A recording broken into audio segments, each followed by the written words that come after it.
हाँ, तो हम कर रहे थे component of A vector along another vector. एक वेक्टर है वेटिंग,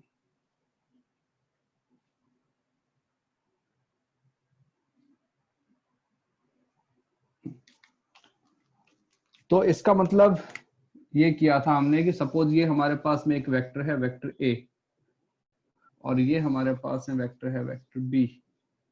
कौन सा लिया था हमने कल? ऊपर ए लिया था, बी लिया था?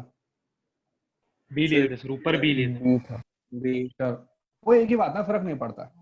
ठीक है, ये एंगल मान लो हमारे पास में थीटा है। तो अगर मैं बोलूं कि component of vector B on A, इसका मैग्नीट्यूड अगर स्मॉल बी है, इसका मैग्नीट्यूड स्मॉल ए है, तो अगर मैं लिखूं component of vector B along vector A, मतलब इस वेक्टर का इस वेक्टर के ऊपर कंपोनेंट, बताओ क्या आएगा? B cos theta. ये बी है, ये थीटा है, तो यहाँ पे क्या बन जाएगा? B cos theta. अब देखो बी कॉस थीटा जो है वो स्केलर फॉर्म में है ना, क्योंकि बी इज द मैग्नीट्यूड और जो कॉस थीटा है वो भी एक नंबर है। तो पहले स्केलर फॉर्म वाला निकालते हैं। तो हमको वैल्यू फाइंड आउट करनी है बी कॉस थीटा की। हमने क्या किया, ऊपर नीचे मल्टीप्लाई कर दिया ए से, तो क्या बन जाएगा? A B cos theta upon A, वही ऊपर से ए कैंसिल हो गया ना, A is just a number ना, A is the magnitude of vector A. अब बताओ ये क्या होता है? ए बी कॉस थीटा क्या बन जाता है? Dot product A dot vector B upon क्या बन गया? Vector A. तो ये तो हमारे पास में बन गया कंपोनेंट फॉर्म के अंदर, मतलब उसका कंपोनेंट निकालना है स्केलर फॉर्म में। अगर इसी कंपोनेंट को अगर मैं वेक्टर फॉर्म में लिखूं, इन वेक्टर फॉर्म, तो मेरे पास में बी कॉस थीटा, ये तो क्या बन गया? मैग्नीट्यूड। और ये जो मेरा वेक्टर है, ये वेक्टर इस लाइन के अलोंग है ना, ए वेक्टर के अलोंग, ए वेक्टर के अलोंग जो मेरा यूनिट वेक्टर है उसको हमने बोल दिया ए कैप। तो यहाँ पे क्या लगा दूंगा? A cap. अब मुझे बताओ कि क्या होता है ए कैप? कोई भी वेक्टर का vector unit by vector divided by it's a magnitude. Vector by magnitude of A vector कोई भी वेक्टर को अगर उसके मैग्नीट्यूड से डिवाइड कर देते हैं तो हमारे पास में यूनिट वेक्टर आ जाता है। ठीक है, तो देखो ये क्या है? बी कॉस थीटा क्या आया था मेरे पास में? ये A dot B upon A, और उसके साथ में क्या लगाना है मुझे? A cap. क्या आएगा A cap? Vector A upon magnitude of A. इनके बीच में कोई भी सिंबल नहीं आएगा, क्यों? ये एक नंबर है, वो एक वेक्टर है। ठीक है, तो नंबर और वेक्टर का जब मल्टीप्लिकेशन होता है तो उसके बीच में कोई सिंबल नहीं आता है। तो ये यहां तक हमने थोड़ा बहुत किया था। ठीक है, अब देखो ये फॉर्मूले हमको याद नहीं रखने, नहीं, क्योंकि बड़ा कॉम्प्लिकेटेड है ना। ए बी हमको नहीं पता कौन सा ए है। यार आज तो ब्लर नहीं आना चाहिए वीडियो, आज तो बाकी सबको क्लियर दिख रहा है। क्लियर है सर। क्लियर है सर। क्लियर है, वॉइस भी क्लियर है। कौन सा बच्चा है ये? क्लियर नहीं, कोई तो एक पनवेल के बच्चे ने लिखा। रुको,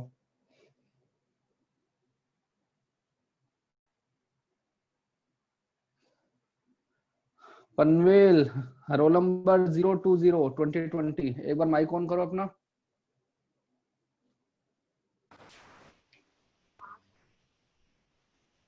हाँ पनवेल 2020। बेटा तुम्हारा ही ब्लर आ रहा है, बाकी सब बच्चों का क्लियर आ रहा है। आज तो प्रॉब्लम नहीं होना चाहिए, आज इंटरनेट एकदम सही है।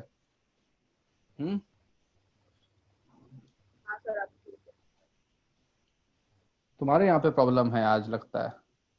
ठीक है, तो थोड़ा सा इंतजार करो, क्या मालूम सही हो जाए। तो ये फॉर्मूला हम याद नहीं रखेंगे। अब जैसे इसका एक हमने एग्जांपल भी किया था, कि क्या था एग्जांपल भाई? Find component of I vector I cap plus J cap. एक second. Find component of I I cap cap plus plus J J cap cap along along 2i cap plus j cap. 2i cap plus J cap. तो देखो हम सब चीजें जो है वो step by step करेंगे। तो देखो component of this along this, तो सर जिस उल्टा था वेक्टर क्वेश्चन, फाइंड कंपोनेंट क्या of 2i cap plus j cap along i cap plus j cap। ठीक है नहीं सर ऐसा ही था। हाँ सर ऐसा ही था। सर ऐसे ही अरे था सर क्वेश्चन, ऐसे ही था। ऐसे ही था सर क्वेश्चन, पहले वाला था ना वैसे। Component of this along 2i cap plus J. ठीक है कोई बात नहीं ना, मतलब आज जो अपना क्वेश्चन है इसको अलग मान के चलो। तो हमसे क्या पूछा है कि अलोंग दिस वेक्टर, मतलब उस वेक्टर के ऊपर, तो उस वेक्टर को हमने यहां बना दिया। तो ये जो वेक्टर है ना ये, तो इसको सपोज मैंने बोल दिया वेक्टर ए, और मैंने लिखा भी यहाँ पे कि वेक्टर जो ए है वो क्या है मेरे पास में 2i cap plus J cap. और ये जो वेक्टर इसका कंपोनेंट निकालना है तो इसको मैंने ऊपर बनाया, इसको मैंने लिखा वेक्टर बी। तो वो जो हमारे पास है वेक्टर बी है वो क्या बन गया आई कैप प्लस जे कैप। ये एंगल हमारा बन गया थीटा। हमको निकालना है कंपोनेंट ऑफ आई प्लस जे, मतलब इस वाले वेक्टर का कंपोनेंट इसके ऊपर। तो कंपोनेंट क्या आता है बताओ, इस वेक्टर का इधर कंपोनेंट, ये अगर मान लो बी है ये है ए, तो क्या बन जाएगा बी कॉस थीटा। ठीक है, तो हमारा जो आंसर होना चाहिए, आंसर हमारा है बी कॉस थीटा, और वो क्या बन जाएगा ए डॉट बी अपॉन ए। देखो ना बी कॉस थीटा क्या बन जाता है ए डॉट बी अपॉन ए। अब बताओ यहाँ पे ए डॉट बी क्या आएगा, ए डॉट बी कैसे निकालते हैं, आई कैप को आई कैप के साथ मल्टीप्लाई करते हैं, जे कैप वाले कोफिशिएंट को जे कैप वाले कोफिशिएंट के साथ में। तो ये कितना बन जाएगा 2 प्लस 1, तो कितना आ गया 3। तो जो हमारा मतलब ए डॉट बी की वैल्यू तो आ गई 3। अब ए का क्या मीनिंग होता है ए का, मैग्नीट्यूड ऑफ वेक्टर ए। तो ए क्या बन जाएगा बताओ, इसका मैग्नीट्यूड वेक्टर ए का स्क्वायर प्लस 1 स्क्वायर, 2 का स्क्वायर प्लस 1 का स्क्वायर। ठीक है, तो ये हमारे पास बन गया √5 यार, स्क्वायर कर दिया ना 2 का। ठीक है, तो √5, तो ये हमारे पास बन गया स्केलर फॉर्म में। अगर तुमसे कोई पूछे कि component of B along A in the scalar form, तो स्केलर फॉर्म के अंदर आंसर कितना आ गया 3/√5। अगर मैं इसको वेक्टर फॉर्म में लिखना चाहूं तो क्या लिखूंगा बी कॉस थीटा, और इस लाइन के अलोंग वाला क्या लगा दूंगा मैं यूनिट वेक्टर ए कैप। तो पहले मैं यहां से कैलकुलेट कर लेता हूं ए कैप क्या आएगा, वेक्टर ए कितना है 2i cap plus J cap upon उसका मैग्नीट्यूड कितना है वेक्टर ए का √5। इसको अपने लिख देते हैं, तो क्या आएगा 3/√5 2i cap plus J cap upon √5। तो क्या बन जाएगा 6i cap plus 3j cap by 5। हाँ, तो √5 बन गया, तो मेरा आंसर बन जाएगा 3/5 2i cap plus J cap. तो ये हमने स्केलर फॉर्म में भी निकाल दिया, ये हमने वेक्टर फॉर्म में भी निकाल दिया।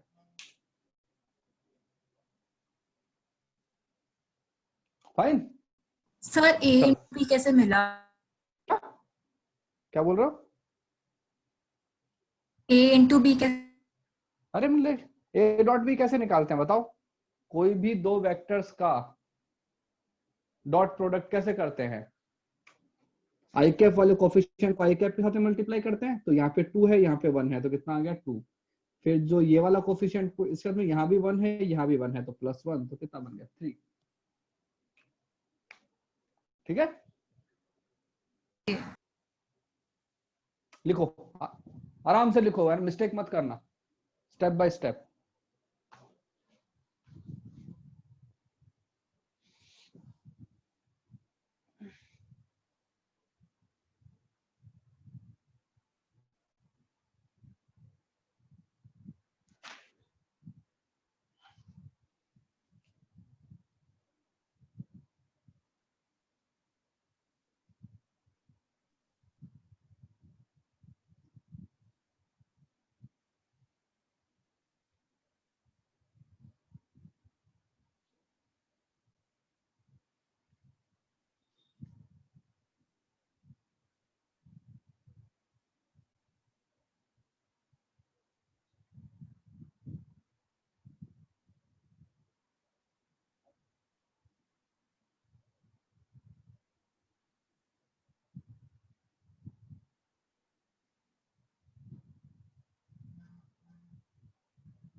Done sir. हाँ भाई, हो गया सबका? Just a minute, sir. हाँ हाँ, लिखो लिखो आराम से। Yes, sir. और हाँ भाई देखो, एक चीज याद रखो, कल अपना वेक्टर खत्म हो जाएगा। Tomorrow will be the last lecture for,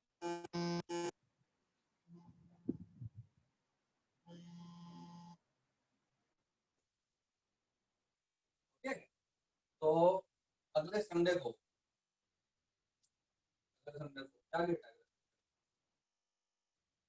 आज क्या डेट है? सर आपका वॉइस बहुत लो हो रहा है। Sir, आज 14 है।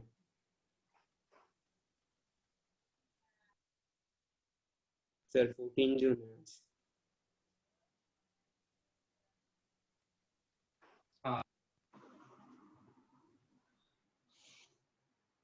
Hello. Yes, sir. Done, sir. हाँ ठीक है रहता है। हाँ, तो अगले संडे को डेट है 21, तो 21 को तुम्हारा वेक्टर्स का टेस्ट होगा, ठीक है? तो ठीक है, हमारे सर। पास में मंडे टू सैटरडे 5 डेज रहेंगे प्रैक्टिस करने के लिए। जो वेंसडे वाली क्लास है, चाहिए तो वेंसडे वाली पूरी क्लास हम अपने वो ले लेंगे, डाउट वाली ले लेंगे, या तो वेंसडे वाली या सैटरडे वाली, जो तुम Yes, बोलोगे। sir. हाँ एक complete sir class for doubts. Sir. हाँ, मेरे वेक्टर के स्टार्टिंग के 2 लेक्चर मिस हुए थे। क्यों मिस हुए थे बेटा? बताओ। सर लेट ज्वाइन किया था। लेट ज्वाइन किया था ना, कोई बात नहीं, तो उसका आपने कवर अप लेक्चर लगवा देंगे, ठीक है? मैं अमन सर को बोल दूंगा, वो एक अपना कवर अप लेक्चर लगा देंगे। वैसे भी हमने स्टार्टिंग के 2 लेक्चर में थर्सडे को तो मैथ्स अपने टेस्ट है। हाँ सर थर्सडे को मैथ्स क्या का है? टेस्ट है। हाँ हाँ, तो होने दो ना, तो क्या हुआ, अपना संडे को है, वही सर, होगा। हमारा देखो आदत संडे। डालो, अब अब इन चीजों की आदत डाल लो। मतलब टेस्ट वेस्ट से डरना वरना नहीं चाहिए, ये तो जैसे पार्ट ऑफ लाइफ है ना। तो ये तो अपना ऑनलाइन है, इसलिए अपने एग्जाम कम हो रहे हैं। अगर सेंटर पे अपनी क्लास हो रही होती तो अपने और भी एग्जाम होते, सरप्राइज टेस्ट। तुम अपने लेक्चर में आ रहे हो और वहां पे टेस्ट हो गया, है ना। देखो चलो, अब एक क्वेश्चन अपने आप करो। फाइंड, सपोज तुमको वेक्टर दिए हुए हैं दो, एक वेक्टर ए है, एक vector B. I cap plus J cap minus K cap, 2i cap plus J cap minus K cap. Find angle between vector A and vector B, ये तो पार्ट 1 हो गया।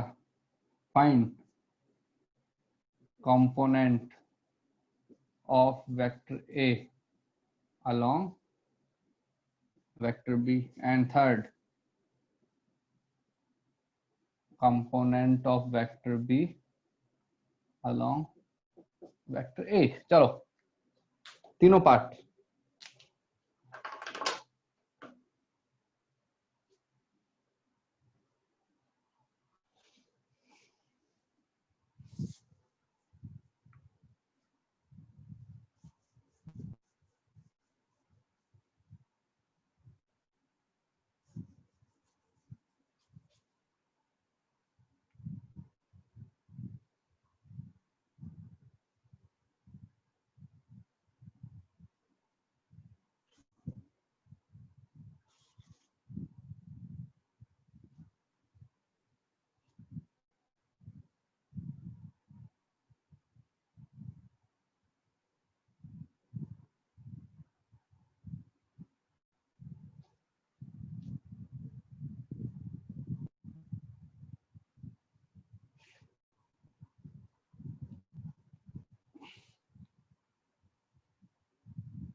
Sir done.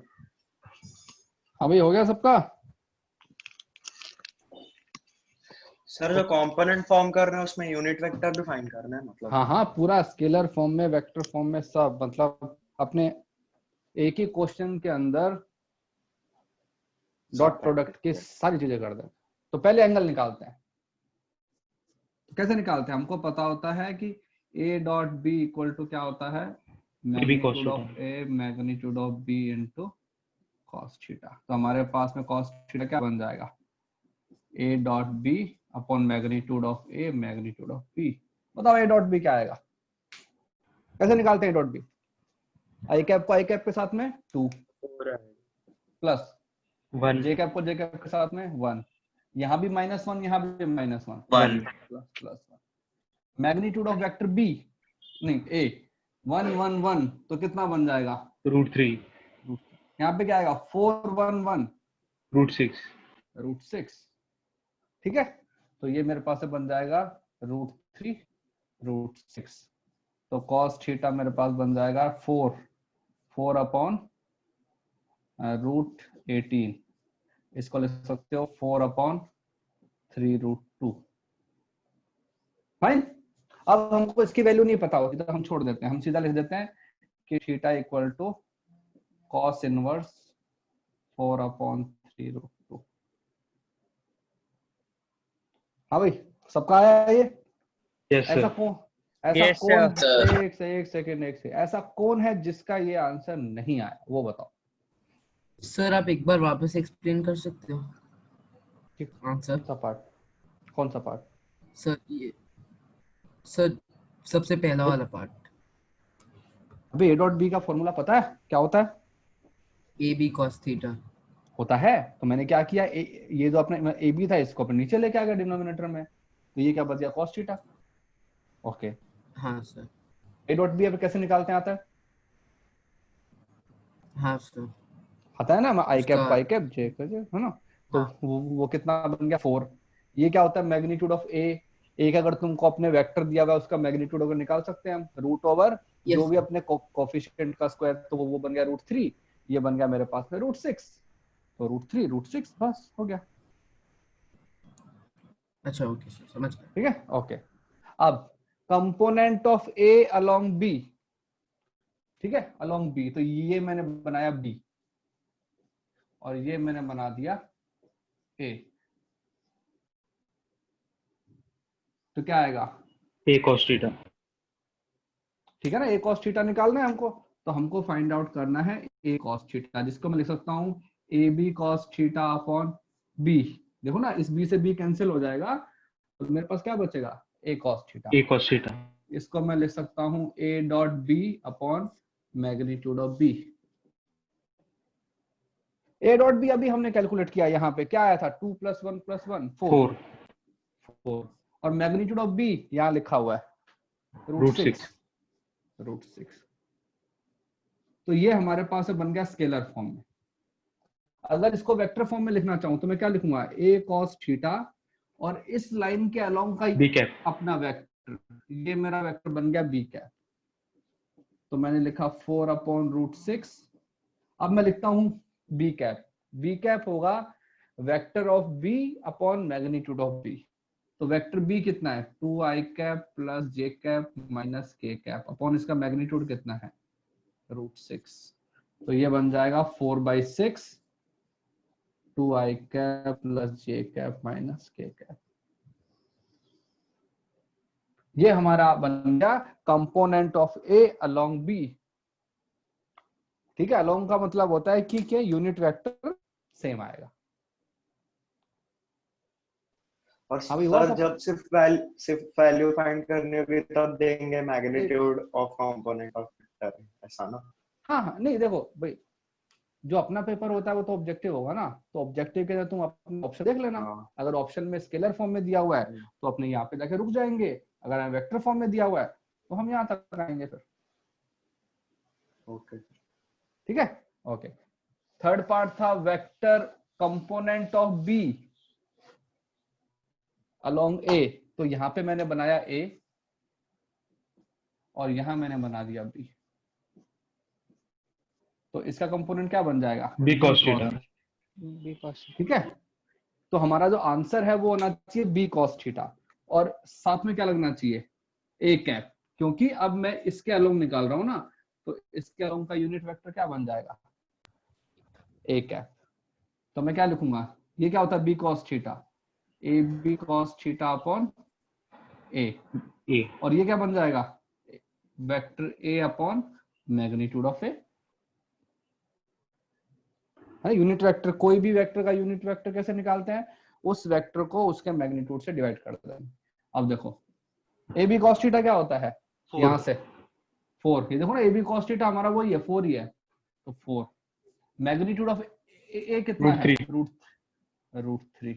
अब यहाँ पे आते हैं, वेक्टर ए कितना है, आई cap plus J cap minus K cap, और अपना वेक्टर का मैग्नीट्यूड कितना है 3, तो कितना बन गया 4/3 आई cap plus J cap minus K cap. हाँ भाई बताओ, किसी को कोई इसके अंदर प्रॉब्लम? No sir. कोई भी, एनीवन जिसको, हाँ बोलो। हाँ बच्चा,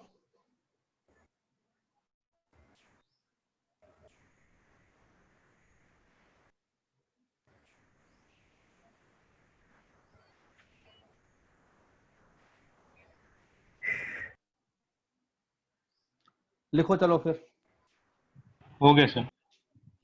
हो गया सर। हो गया सर।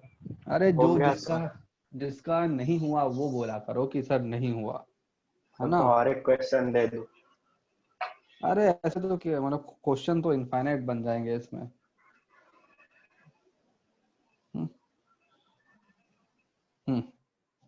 हाँ लिख लिया भाई सबने? Yes sir. चलो देखो, अब करते हैं अपना क्रॉस प्रोडक्ट। क्या बताया था क्रॉस प्रोडक्ट के बारे में मैंने? सर वेक्टर प्रोडक्ट होता है वो। वेक्टर क्वांटिटी मिलता है। Yes sir. हाँ अब हम लिखते हैं वेक्टर प्रोडक्ट, जिसको हम बोलते हैं क्रॉस। इसको रिप्रेजेंट कैसे करते हैं, ए वेक्टर क्रॉस बी वेक्टर। अगर कहीं पे ऐसा लिखा होता है, इसका मीनिंग होता है कि हमें दो वेक्टर का मल्टीप्लिकेशन करना है, एंड जो तुम्हारे पास में जो आउटपुट आएगा that has to be a vector quantity. और वेक्टर क्वांटिटी का मतलब है कि उस के पास में मैग्नीट्यूड तो होगा ही होगा, साथ में एक डायरेक्शन भी हो। सॉरी। तो ये, अब हम थोड़ा सा इसकी हिस्ट्री में आते हैं ना, पीछे की तरफ। तुमको याद है हमने कहा था कि एक वेक्टर हमारे पास में ये है वेक्टर ए, ये वेक्टर हमारे पास में बी, ये एंगल थीटा। तो जब हमने स्केलर प्रोडक्ट किया था तो हमने क्या किया था, हमने इस ये दो वेक्टर है, इसका ये वाला कंपोनेंट काम में लिया था ना, बी कॉस थीटा, ये वाला। Yes sir. अब जो इसका ये वाला कंपोनेंट है ना, ये वाला कंपोनेंट, ये क्या आता है B sine theta. Sine theta. तो अब हम क्या करेंगे कि जब वेक्टर पर प्रोडक्ट करेंगे तो जो ये वाला कंपोनेंट है हम इसको काम में लेंगे, ठीक है। तो हमने क्या किया, इसको ऐसे लिखा कि इसका जो भाई जो एक वेक्टर आएगा उसके अंदर एक तो बनेगा मैग्नीट्यूड और एक हमारे पास से बन जाएगा डायरेक्शन। तो जो मैग्नीट्यूड है, मैग्नीट्यूड को मैंने लिखा मैग्नीट्यूड ऑफ ए इस वाले वेक्टर का, मैग्नीट्यूड ऑफ बी इस वाले वेक्टर का, और इन दोनों के बीच के एंगल का साइन थीटा। अभी हम सिर्फ एक बार के लिए ये मैग्नीट्यूड की बात करते हैं, उस कॉलम को खाली छोड़ दो। तो हमको एक चीज पता है, magnitude of A vector quantity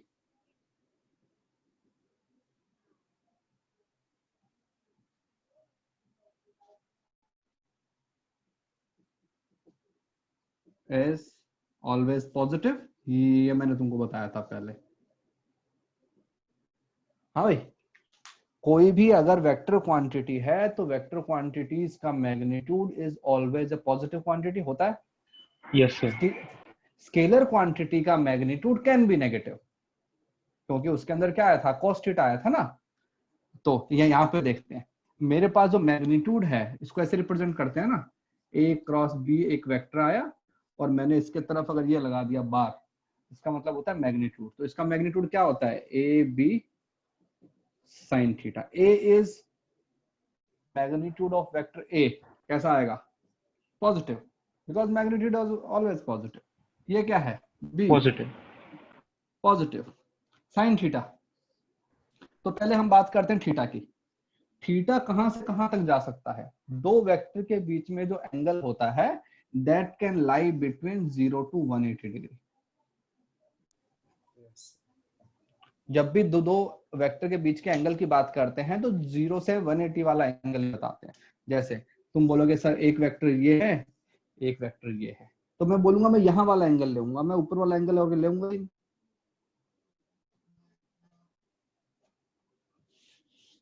ठीक है ना। तो 0 से 180 के बीच में sine theta is always positive. Cos theta हमारा नेगेटिव हुआ था, जो हमारे पास कॉस थीटा था वो पॉजिटिव भी था, 0 भी था और नेगेटिव भी था। अगर थीटा की वैल्यू 90 डिग्री से छोटी थी तो कॉस थीटा पॉजिटिव। अगर थीटा की वैल्यू इक्वल टू 90 डिग्री थी तो कॉस थीटा 0 बन गया था। तो आपका आवाज नहीं आ रहा है। क्या हुआ, आवाज क्यों नहीं आ रहा? आ रहा है सर। आ रहा है सर, आ रहा है सर, कोई प्रॉब्लम नहीं है। आ रहा है सर। अभी आ रहा है? यस अभी भी आ रहा था। हाँ सबको आ रहा है यार, तुमको कैसे नहीं आ रहा? तो आवाज नहीं आ रहा है आपका। क्या अभी भी नहीं आ रहा? नहीं सर। बाकी लोगों को, अरे यार तुमको क्यों नहीं आ रहा? बाकी लोगों को आ रहा है? Yes sir. यस सर, पूरा यस क्लियर है। सर। एक सेकंड।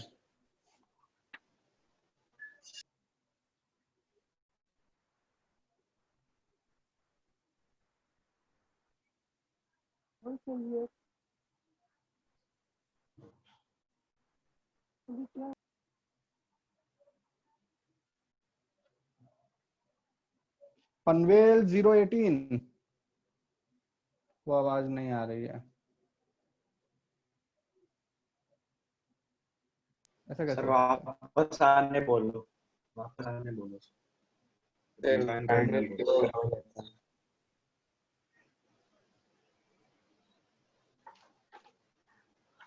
अगर थीटा की वैल्यू तुम्हारे पास में अब ग्रेटर देन 90 है तो तुम्हारे पास जो कॉस थीटा है वो बन जाता है नेगेटिव। लेकिन अगर मैं साइन थीटा लूं तो साइन थीटा की वैल्यू जो है वो 0 से 180 के बीच में हमेशा ही कैसी रहती है, पॉजिटिव। तो ये जो होल क्वांटिटी है दिस इज ऑलवेज पॉजिटिव। तो हम बोलते हैं कि ये हमारे पास में एक वेक्टर क्वांटिटी है जिसका मैग्नीट्यूड है and that is always positive, क्योंकि हमने इस चीज से प्रूव कर दिया है। ठीक है, तो अब देखते हैं। तो हमने मैग्नीट्यूड के बारे में तो देख लिया। मैग्नीट्यूड तो तुम्हारे पास में क्या बन गया, मतलब कि ए बी साइन थीटा। अब हमको चाहिए उसका डायरेक्शन। डायरेक्शन के लिए हम एक लगाते हैं यूनिट वेक्टर, ठीक है। और यूनिट वेक्टर हमने लगा दिया ये एन कैप। अब ये जो एन कैप है ये कहां से आया और इसमें क्या है वो देखते हैं। तो डायरेक्शन एन कैप, ये जो एन कैप है ये कहां से आएगा और ये कहां की तरफ होगा उसकी भी बात करते हैं। तो हम बोलते हैं N cap is a vector, या फिर कह सकते हो unit vector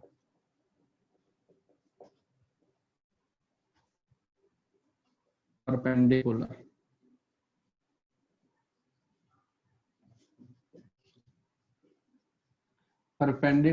to plane of A and B and along the line according to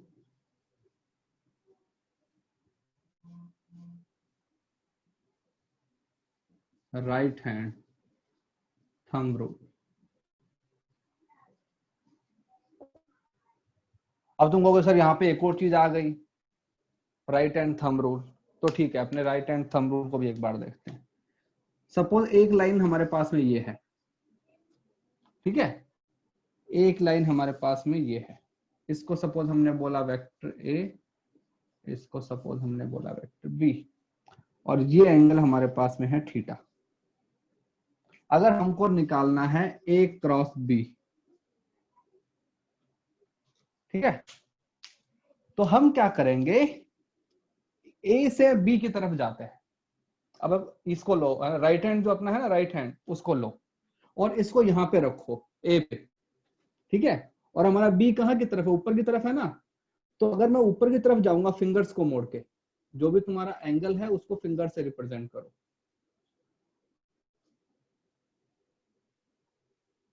yes sir. तो अगर फिंगर्स को ऊपर की तरफ बेंड करोगे तो तुम्हारा थंब कहाँ की तरफ आ रहा है, उनके 90 डिग्री, ए वेक्टर और B vector out of the page, out of the plane आ रहा है। तो देखो वो जो वेक्टर है वो यहाँ की तरफ आ रहा है, ये इस वेक्टर का, ये देखो ना परपेंडिकुलर है इसके, इसके साथ भी एंगल 90 डिग्री बन रहा है और इसके साथ भी एंगल 90 डिग्री मतलब क्या बोल रहा है, N cap is a unit vector perpendicular to plane of A and B. ये जो है तुम्हारे पास बन गया है, प्लेन बन गया है ए और बी का, और ये जो वेक्टर है इसके परपेंडिकुलर है, और इस केस में कहाँ की तरफ आया, तो हम बोलेंगे कि N cap for A cross B will be out of the plane.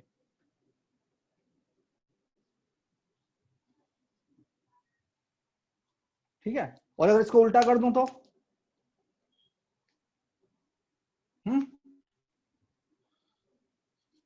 Into the plane आएगा। अगर मैं बात करूं है बी क्रॉस ए, तो क्या बन जाएगा, ये बी है ये ए है, मुझे यहां से यहां की तरफ आना है, ठीक है। तो अब जो फिंगर्स हैं उसको ऐसे मोड़ो, तो फिंगर्स को अगर ऐसे मोड़ोगे तो अंगूठा कहाँ की तरफ गया था, अंदर। तो जो अपने अंदर वाली डायरेक्शन होती है उसको ऐसे रिप्रेजेंट करते हैं क्रॉस से, और जो बाहर वाली डायरेक्शन होती है उसको रिप्रेजेंट करते हैं डॉट से, ठीक है ना। तो हम बोलेंगे if V cross E is there, N cap will be inside the plane, inside the plane।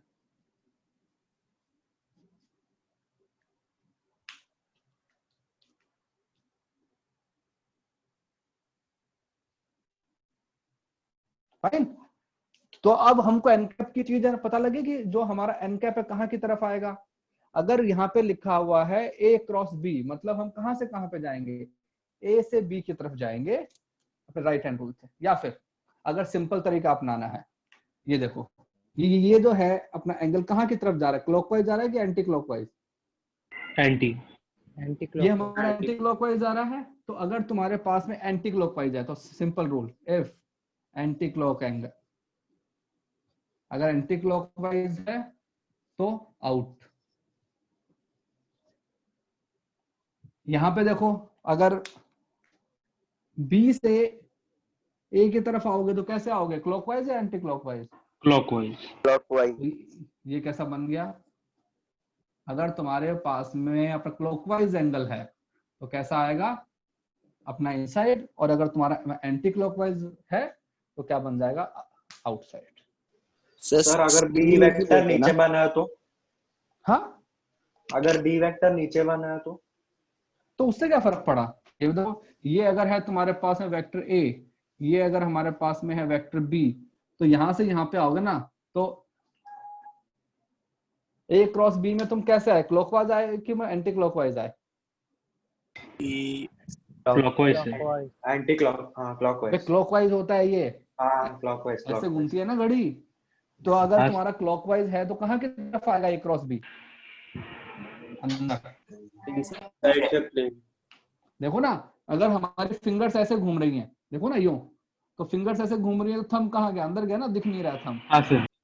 और अगर बी क्रॉस से निकालोगे तो बाहर, एंटी क्लॉकवाइज है तो बाहर। हाँ, तो ये जो चीज है वो ज्यादा अच्छी है कि तुम बस ये देख लो कि एंटी क्लॉकवाइज जा रहे हो कि क्लॉकवाइज जा रहे हो। सर तो स्क्रू रूल से भी कर सकते हैं। हाँ हाँ, स्क्रू रूल भी यही है। देखो स्क्रू को तुमको अंदर डालना होता है तो क्या करते हो, ऐसे करते हो ना, यो Yes, यो। sir. तो जब तुम यो घूमते हो ये क्या होता है तुम्हारा क्लॉकवाइज, तो जो तुम्हारा स्क्रू कहाँ जा रहा है, अंदर जा रहा है ना, Yes, sir. उसको उल्टा कर दो। Yes. Okay. sir. तो Sir. जो हमारा, हाँ सर ए वेक्टर की जगह अगर बी वेक्टर रखते तो भाई यहाँ पे उल्टा हो जाएगा ना, फिर बी क्रॉस ए बन जाएगा ना फिर। Sir, but A cross B और B cross A are not same. Yes, A cross B and B cross A are not same. Dot में सेम थे, Yes, हाँ sir. सर, यहाँ सेम नहीं है। ये यहाँ पे क्या हो जाएंगे वो अपोजिट, अपोजिट। Opposite हो क्योंकि जाएंगे. एक के अंदर हमारा अंदर आ रहा है और दूसरे के अंदर क्या हो रहा है, बाहर. बाहर आ रहा है। वाई पनवेल 014, क्योंकि अभी उस पे आते हैं एक बार, ए क्रॉस बी और बी क्रॉस ए इक्वल है कि नहीं। पहले हमको सिर्फ ये देखना है एन कैप कहाँ की तरफ आ रहा है। हम क्या करेंगे, राइट हैंड रूल से ए से बी की तरफ जाएंगे और जहां मेरा थंब आएगा वो मेरा डायरेक्शन को रिप्रेजेंट करेगा। ठीक है, एंगल हमारा ए टू बी है। नहीं एंगल नहीं, सीक्वेंस। तुमको ए क्रॉस बी करना है तो तुम कैसे जाओगे, ए से बी की तरफ जाओगे ना। तो यस यहां से यहां की तरफ जा रहा हूं मैं, और अगर मुझे बी क्रॉस ए करना है तो मैं यहां से यहां आ रहा हूं। एंगल तो एंगल होता है ना, उसको थोड़ी पता होता है कि तुमको कहां से कहां जाना है, वो तो हम बताएंगे ना। लिखो, एग्जांपल करेंगे फिर तुमको समझ में आएगा।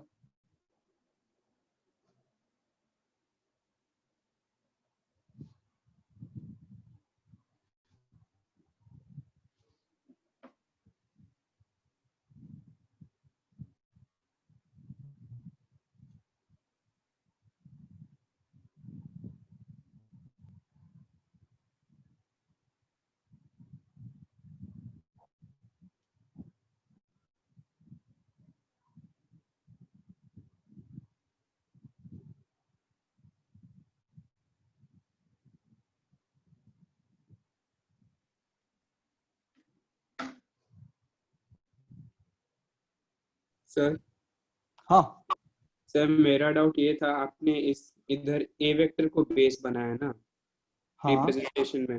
मैं पूछ रहा हूँ हाँ, अगर बी वेक्टर को बेस बनाएंगे तब भी सेम ही आंसर आएगा ना। मतलब सर रिप्रेजेंटेशन में बी वेक्टर को बेस लेंगे ऐसे तो एक ही बात है ना, उससे क्या फर्क पड़ेगा, सेम ही आएगा। सेम ही आएगा भाई। Yes sir. वेक्टर को पैरेलली तो हमेशा अपने शिफ्ट कर सकते हो ना।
Done, sir.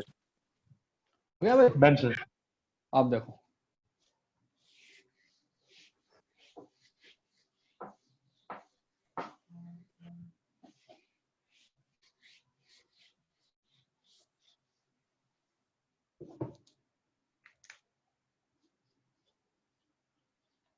properties. Magnitude of A vector cross B vector is equal to magnitude of B vector cross A vector. बताओ होगा कि नहीं होगा यस सर। भाई। इसका मैग्नीट्यूड क्या होता है, A B sine theta, B sine theta. इसका मैग्नीट्यूड क्या बन जाएगा, B B A sine theta. Sine theta. कोई बात नहीं भाई, सब कुछ नंबर है और नंबर को तो किसी भी सीक्वेंस के अंदर मल्टीप्लाई करो, कोई फर्क नहीं पड़ता। हाँ, बट ए क्रॉस बी और अगर मैं लिखूं B क्रॉस A, कि क्या ये दोनों इक्वल हैं? No sir, no sir. नहीं। एक ये आउटसाइड एक इनसाइड। देखो, यहाँ देखो, सपोज हमने ऐसे बना दिया डायग्राम, ये है मेरे पास में वेक्टर A, ये है मेरे पास में वेक्टर B, और ये एंगल थीटा। यहाँ भी ऐसे बनाया, ये है वेक्टर A और ये है मेरे पास में वेक्टर B, ये एंगल मेरे पास में थीटा। तो पहले वाले के अंदर क्या हो रहा है, मैं कैसे जा रहा हूं A to B, तो A to B अगर मैं जा रहा हूं तो मैं ऐसे जा रहा हूं, तो जो मेरा ये आएगा एन कैप जो आएगा वो कहाँ की तरफ आएगा, इनवर्ड या आउटवर्ड? आउटवर्ड आएगा। देखो ना, क्योंकि ये अपना एंटी क्लॉकवाइज है। इसके अंदर क्या हो रहा है, B क्रॉस A, ये मैं यहाँ की तरफ आ रहा हूं, तो इसके अंदर जो मेरा वो आएगा यूनिट वेक्टर, वो कहाँ की तरफ आएगा, इनसाइड।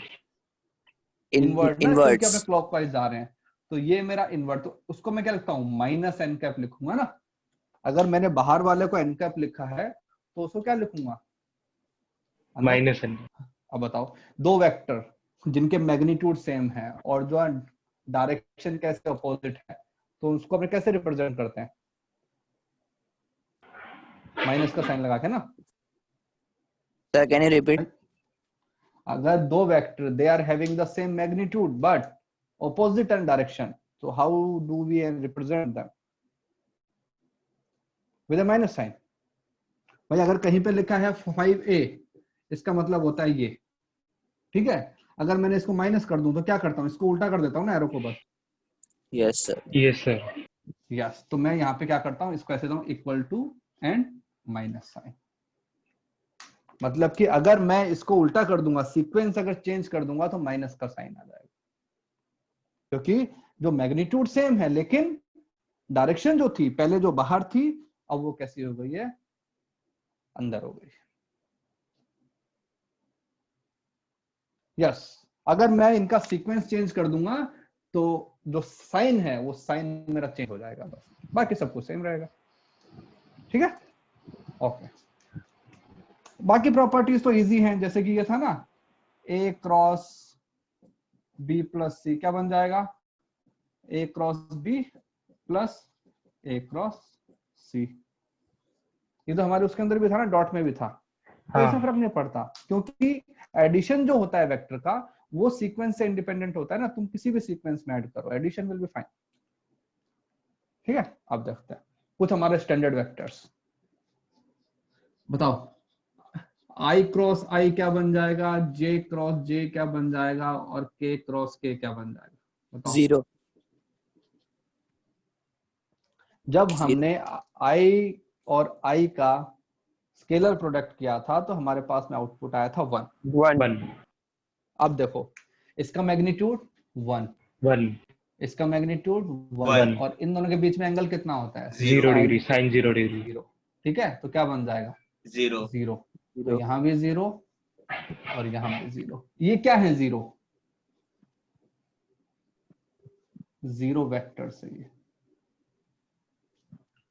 भाई हमको पता है ना कि दो वेक्टर का क्रॉस प्रोडक्ट करते हैं तो जो आउटपुट है वो ना वेक्टर क्वांटिटी आना चाहिए ना, स्केलर थोड़ी आ सकता है। हाँ सर। तो हमने लिखा 0 वेक्टर। क्या प्रॉपर्टीज होती हैं 0 वेक्टर की, क्या खासियत है 0 वेक्टर में?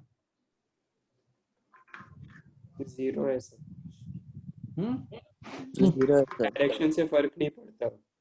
नहीं, 0 वेक्टर एक ऐसा वेक्टर होता है जिसका मैग्नीट्यूड तो 0 होता है और उसका डायरेक्शन अनडिफाइंड। डायरेक्शन हमको नहीं पता ना भाई, 0 तो 0 ही है, उसका एरो मैं कहाँ बनाऊं, इसलिए हम लिखते हैं इसको, हम जब हम कहेंगे तो बोलेंगे 0 वेक्टर, ना कि ओनली 0। आगे आते हैं, I क्रॉस J क्या बन जाएगा, 1. अरे तो स्केलर बन गया ना। मुझे देखो, जब भी तुम लगाओगे क्रॉस तो तुम्हारे पास है वेक्टर क्वांटिटी आनी चाहिए, स्केलर। ये मेरे पास में x एक्सिस, ये मेरे पास में y एक्सिस, और यहाँ की तरफ क्या होता है, बाहर की तरफ z होता है ना बाहर की तरफ, ठीक है। यस सर, Z है। ये हमारे पास में बन गया z। इसके अलोंग क्या होता है, I, इसके अलोंग J, इसके अलोंग K। अब मुझे बताओ, अगर मैं आई क्रॉस जे कर रहा हूं तो आई क्रॉस जे मैं यूं जा रहा हूं ना एंटी क्लॉकवाइज, यस सर। बाहर की तरफ आना चाहिए यूनिट वेक्टर, बाहर की तरफ। तो बाहर की तरफ क्या होता है? जे कैप आएगा सर, के कैप आएगा आंसर। के, तो इसको मैं लिखूंगा के कैप। भाई अगर बेसिकली लिखूं तो ऐसे लिखूंगा कि 1 into sin 90 के कैप। तो मुझे पता है सब कुछ 1 ही है, तो मैंने सिंपली क्या लिख दिया, के कैप। तो आई जे क्या बन गया, के। तो उसी सीक्वेंस में जे क्रॉस के क्या बन जाएगा, आई कैप। आई कैप। के क्रॉस आई क्या बन जाएगा, के कैप। के कैप। और अगर इनका उल्टा कर दूं तो सीक्वेंस, अगर मैं लिखूं कि माइनस हो जाएगा, जे क्रॉस आई क्या बन जाएगा, माइनस माइनस के माइनस आई कैप। कैप। हाँ, minus K cap. Minus K cap.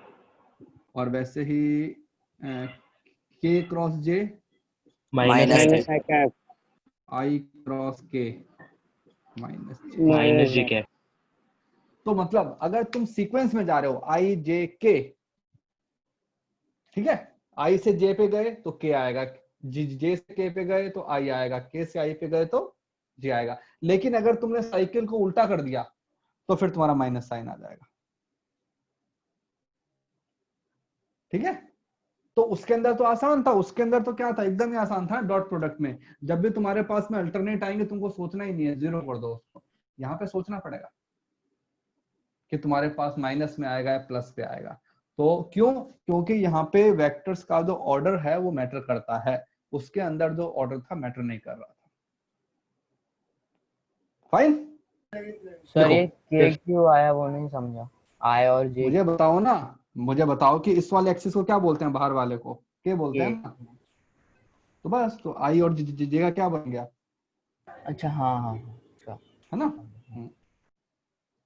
Sir के कैप इंटू जे कैप माइनस आई कैप कैसे हुआ? क्या? तो सेकंड वाला कैसे आया? ये है ना, इसको उल्टा कर दिया मैंने। तो अगर इसको उल्टा कर देता हूं तो यहाँ पे क्या होता है, माइनस साइन आ जाता है ना। देखो जैसे यहाँ पे उल्टा किया तो माइनस साइन आ गया ना। या फिर देख लो कि जे क्रॉस आई, मतलब कि ये जे है ये आई है, यहां से यहां जाऊंगा तो कहां की तरफ आना चाहिए वेक्टर में, अंदर या बाहर? हाँ भाई, सर पूछा था अंदर। अंदर। अंदर। तो बताओ अगर बाहर की तरफ मेरा के कैप है तो अंदर की तरफ क्या बन जाएगा, माइनस के। माइनस के। हमने ये लगा दिया, माइनस के कैप लगा दिया।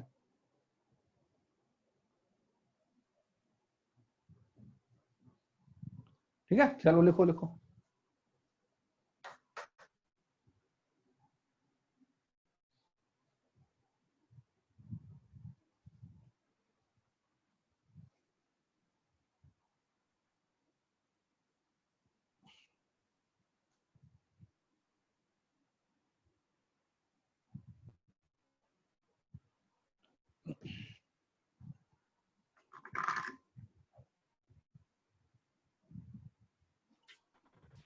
सर आप आई कैप इंटू जे कैप मतलब वो समझाइए ना। क्या आई कैप क्रॉस है, जे कैप है, के कैप कैसे आए ये?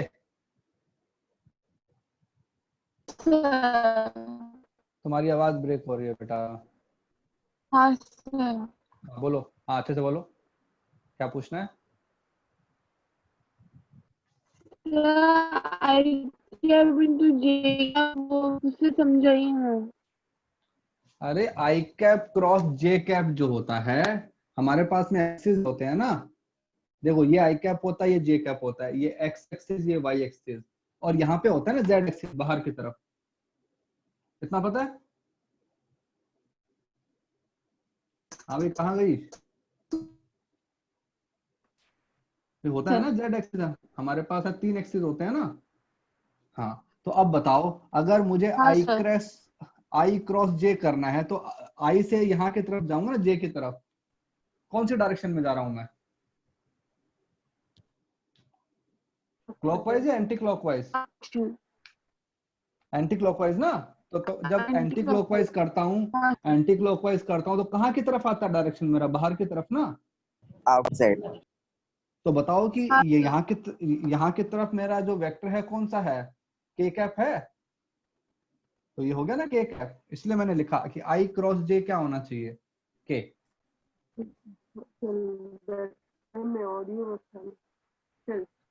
सर वो टाइम ऑडियो हैंग हो गया इसलिए। तुम्हारे बेटा इंटरनेट में बड़ी प्रॉब्लम, तुम्हारी वॉइस भी बड़ा ब्रेक हो के आ रही है। चलो एक बार बताता हूँ, ये होगा ना, इसको लिख लिया। Yes sir.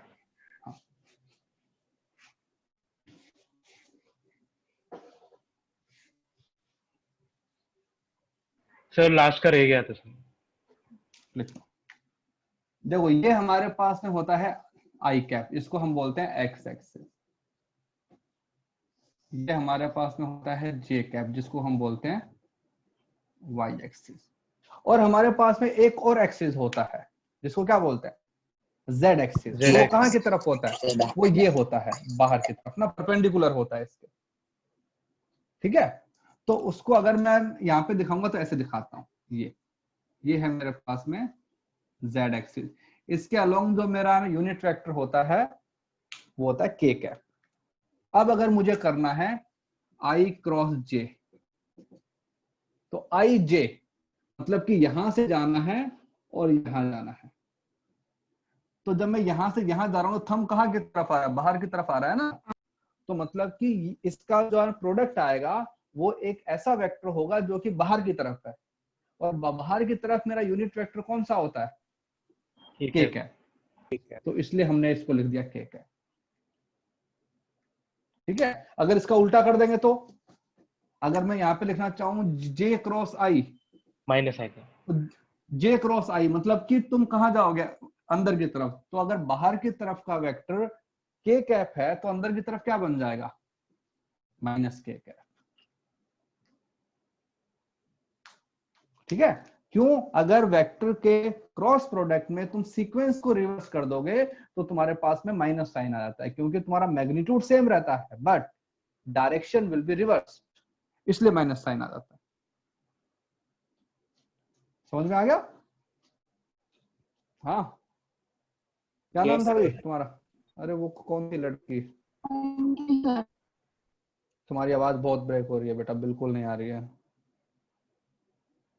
Thank you sir, समझ में आया सर। हाँ ठीक है, चलो। अब थोड़ी सी बात करते हैं कि फिजिकल सेंस क्या है इसका। पहले थोड़ी सी बात करते हैं एरिया। एरिया क्या है, स्केलर है वेक्टर? स्केलर। हाँ भाई, स्केलर है सर। सब लोग स्केलर बोल रहे हो? कोई ऐसा है जो कि एरिया को अपने वेक्टर बोल रहा है? Anyone?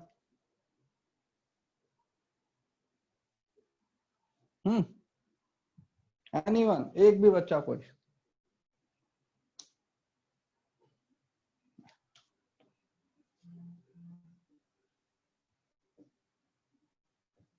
Area is a vector quantity. आज के बाद अपना कॉन्सेप्ट चेंज कर लेना, ठीक है? देखते हैं, अब बात आ गई भाई, जैसे कि अपना रेक्टेंगल है, रेक्टेंगल का एरिया निकलना तुमको आता है ना, बेस इनटू हाइट। ठीक है, अब तुम बोलोगे सर वो तो ठीक है, मैग्नीट्यूड तो आ गया, डायरेक्शन कहां से निकाले? ठीक है, अब देखते हैं। तुमने कभी एक वो देखा है, एक इक्वेशन होती है,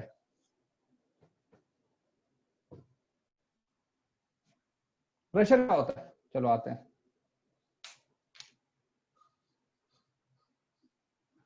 हाँ भाई, प्रेशर क्या होता है? फोर्स पर यूनिट एरिया। नहीं, pascal. Pressure equal to force by area नहीं होता है, हम लिखते हैं कि फोर्स इक्वल टू होता है प्रेशर इनटू एरिया। कोई भी सरफेस जो होती है वो फोर्स लगाती है, प्रेशर तो अपने आप में क्रिएट होता है। ठीक है, जैसे कि एटमॉस्फेयर है, ठीक है भाई, हम बोलते हैं कि एटमॉस्फेरिक प्रेशर है, तो क्यों है एटमॉस्फेरिक प्रेशर? क्योंकि हमारा जो एटमॉस्फेयर है, पूरी जो एयर है, वो ग्राउंड के ऊपर फोर्स लगा रही है ना, mg फोर्स लगा रही है नीचे की तरफ। तो फोर्स लगाती है इसलिए प्रेशर आता है, प्रेशर है इसलिए फोर्स नहीं आता है, ठीक है ना। तो एक्चुअल जो इक्वेशन है वो ये है कि force vector equal to some scalar quantity into area. जितना ज्यादा एरिया होगा उतना ज्यादा फोर्स लगेगा। जैसे इसकी बात करते हैं, ये एक सरफेस है ना, ये एक सरफेस है। इस सरफेस, ये सरफेस कहां की तरफ फोर्स लगाएगी? सपोज इसके ऊपर मैंने हाथ रखा है, इसको मैंने ऐसे रखा हाथ को, तो ये हाथ के ऊपर कहां की तरफ फोर्स लगा? चलो हाथ छोड़ो, ये देख लो, मैं रिमोट रखा हुआ है। परपेंडिकुलर। बताओ इस सरफेस ने इस रिमोट पे कहां की तरफ फोर्स लगाया? ऊपर की तरफ ना, ऊपर की तरफ। ओके। इसी सरफेस ने इस हाथ के ऊपर कहां की तरफ फोर्स लगा रखा है? सामने। यहाँ की तरफ ना, बाहर की तरफ ना, यस सर। ठीक है ना। ओके, तो ये इसका एरिया वेक्टर है। ये सरफेस जिस डायरेक्शन में फोर्स लगा सकती है वही डायरेक्शन जो है वो तुम्हारा एरिया वेक्टर है। पहले इसका एरिया वेक्टर अपने ऊपर की तरफ था, अब इसका एरिया वेक्टर यहाँ की तरफ हो गया, ठीक है। तो जैसे सपोज एक कमरा तुम्हारा बंद है, एक हमने बॉक्स बना दिया रूम,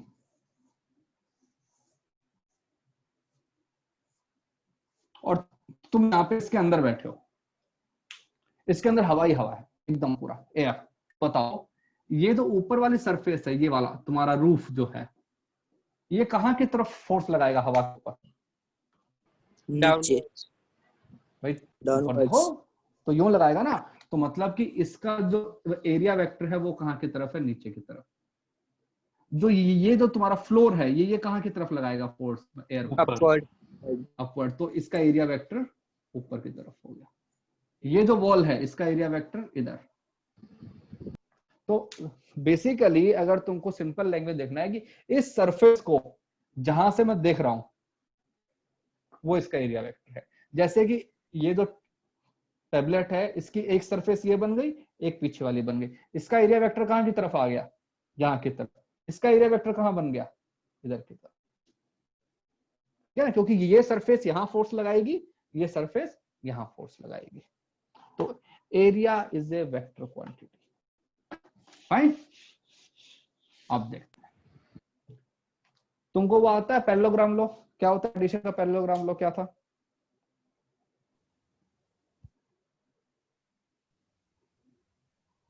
हाँ भाई, एडिशन का पैरेललोग्राम लॉ क्या था? समझ में नहीं आया। पैरेलल शिफ्ट करो, फिर डायगोनल जो है वो रिजल्टेंट होता है। Yes, if we represent the sides of parallelogram by two vectors a and b, then the diagonal will be the resultant of vector a and vector b. तो पहले चलो हम बना देते हैं। एक सपोज हमारे पास में वेक्टर a है, एक वेक्टर b है, तो हमने बना दिया, ये हमने बना दिया वेक्टर a, इसका मैग्नीट्यूड a। ये हमने बना दिया वेक्टर b, इसका मैग्नीट्यूड b। तो कुछ ऐसा बनेगा ना पैरेललोग्राम। ये हाँ सर। ओके, अब बताओ इसका एरिया क्या होता है पैरेललोग्राम का? Base into height.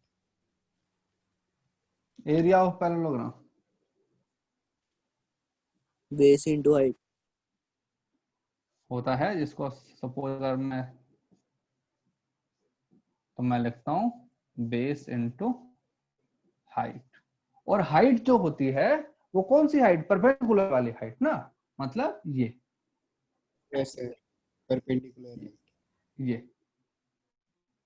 तो अगर ये एंगल थीटा है, ये बन गया तुम्हारे पास में angle between vector A and vector B. तो ये जो हाइट है, ये हाइट क्या बन जाएगी? ये बी है, ये थीटा है, तो ये हाइट क्या बन जाएगी? B sin theta.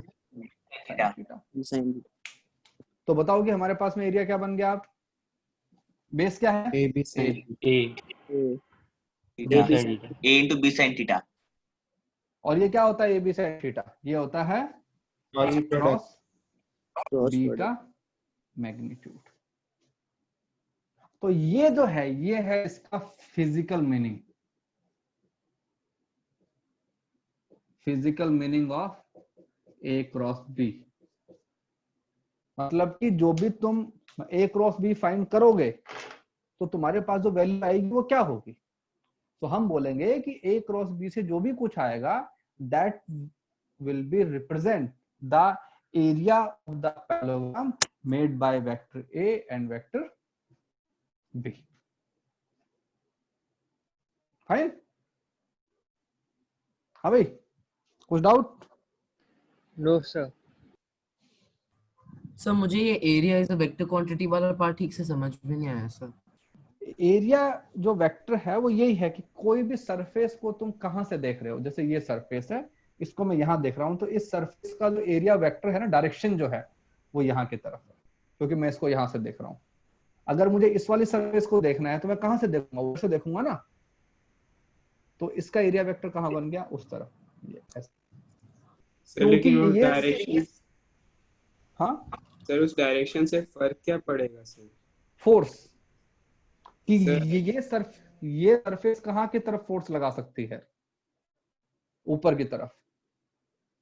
ये कहां लग सकती है, डाउनवर्ड। नीचे की तरफ। हाँ सर तो लेकिन जहां अगर पे फोर्स हाँ वाला केस कंसीडर नहीं कर रहे तो एरिया तो स्केलर ही हो गया। अरे जस्ट एरिया बोल एरिया नहीं, तो एरिया का फिर मैग्नीट्यूड आ गया ना बस वो। ओके हाँ। बताओ। ये एक मान लो सरफेस है, इसके ऊपर एक ये रखा हुआ है बॉक्स।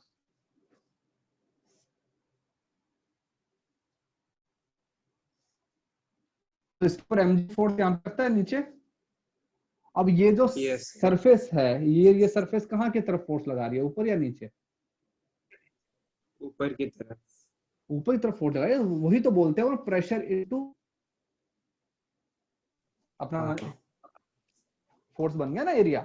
तो इसलिए बोलते हैं कि ये जो सरफेस है इसका एरिया वेक्टर कहाँ की तरफ आ गया, अपने ऊपर की तरफ। इसलिए क्योंकि force is the vector quantity. Sine theta,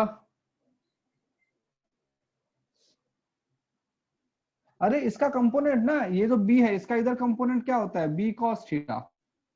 और इसका इधर कंपोनेंट क्या आएगा, परपेंडिकुलर कंपोनेंट क्या होता है, b sin थीटा।